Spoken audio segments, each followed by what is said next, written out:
اے نبی ان قریب آپ کو آپ کا رب وہ کچھ عطا کرے گا، اتنا کچھ دے گا، اتنا نواز دے گا کہ فترضا آپ راضی ہو جائیں گے، آپ کو آپ کا رب خوش کر دے گا، آپ کو راضی کر دے گا، اتنا کچھ نوازے گا۔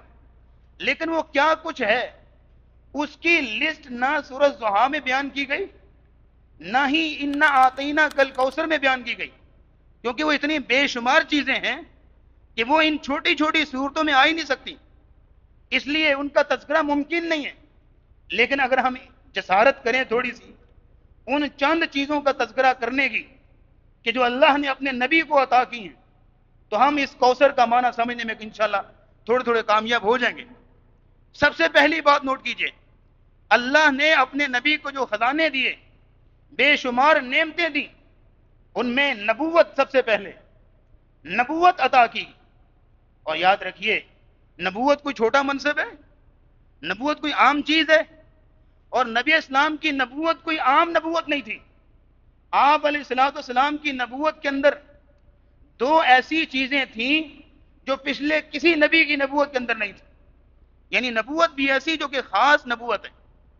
نمبر ایک، نبوت ختم نبوت، یعنی آپ عام نبی نہیں، خاتم النبیین ہیں۔ اور دوسری چیز یہ ہے نبوت کے اندر کہ آپ عالمگیر نبی، کوئی نبی ایک قوم کے لیے ایک وقت کے لیے آتا تھا، ہمارے نبی رہتی دنیا تک، ہر زمانے ہر دور کے لیے، قیامت تک آنے والے انسان کے لیے نبی۔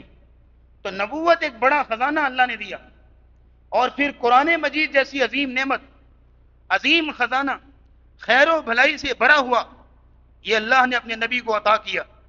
اور آپ علیہ السلام کہا کرتے تھے پورے قرآن کی کیا بات کرتے ہو، صرف انجیل کے بدلے میں اللہ نے مجھے صرف سورہ فاتحہ عطا کی ہے، انجیل کے بدلے میں، باقی قرآن تو ایک سائڈ پہ رکھو۔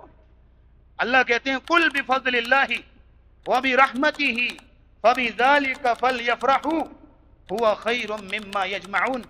اے نبی خوش ہو جائیے آپ اللہ کے فضل سے، اس کی رحمت سے کہ اللہ نے آپ کو قرآن عطا کیا ہے۔ لوگ جتنی مرضی دولت جمع کر لیں، جتنے مرضی دولت کے انبار لگا لیں، ان کی ساری دولتیں قرآن کا مقابلہ نہیں کر سکتی جو اللہ نے آپ کو عطا کی، جو اللہ نے آپ کو خیر کثیر عطا کی ہے۔ اور پھر اگر کوثر کے اندر ایک اور چیز بھی ایڈ کر لیں جو اللہ نے اپنے نبی کو دی، وَرَفَعْنَا لَكَ ذِكْرَكَ، ہم نے آپ کا ذکر بلند کیا، رہتی دنیا تک، دنیا کے کونے کونے میں آپ کا نام گونجتا رہے گا، آپ کا نام بلند رہے گا۔ اور کوثر کے اندر اگر ایک اور چیز میں آپ کے سامنے رکھوں تو انشاءاللہ آپ بھی خوش ہو جائیں گے۔ وہ چیز کچھ اس طرح کی ہے کہ اللہ نے اولاد نرینہ تو واپس لے لی اپنے نبی سے، لیکن یہ ہے کہ اس کے بدلے میں یہ روحانی اولاد عطا کر دی، اتنی بڑی امت عطا کر دی۔ یہ سارے جو ہیں وہ رسول اللہ کی روحانی بیٹے ہیں جو آپ اسلام کا دن رات نام لیتے ہیں، آپ کے تذکرے بلند کرتے ہیں۔ امام ابن جنی رحمت اللہ علیہ سے کسی نے پوچھا کہ کوثر کا معنی بتاؤ کیا ہے، انہوں نے کہا کہ کوثر اللہ نے جو اپنے نبی کو عطا کیا ہے وہ ہے ذریت کثیرہ، کہ سب سے زیادہ اولاد رسول اللہ کی، یعنی امت سب سے زیادہ۔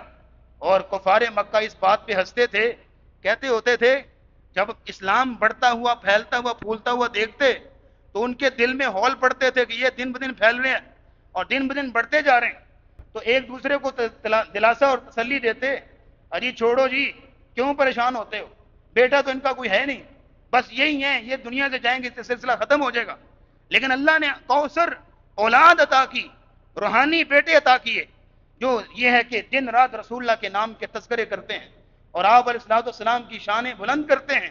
یہ اللہ رب العزت نے اپنے نبی کو کوثر عطا کیا ہے۔ اور پھر اگر ایک اور بات آپ کے سامنے رکھوں، آپ کسی کو کوئی نیکی کا کام بتاتے ہیں تو وہ شخص نیکی کرتا ہے تو آپ کو بھی اجر ملتا ہے کہ نہیں ملتا؟ کہ آپ نے بتایا تو ہمیں ساری نیکیاں اور باتیں کس نے بتائیں؟ رسول اللہ صلی اللہ علیہ وسلم نے۔ تو قیامت تک جو شخص بھی نیک کام کر رہا ہے، نیکی کا خیر کا کام کر رہا ہے، کسی بھی زاویے میں کسی بھی انداز میں رسول اللہ کی سنت کے مطابق کر رہا ہے، ان سارے لوگوں کا اجر برابر رسول اللہ کو پہنچ رہا ہے۔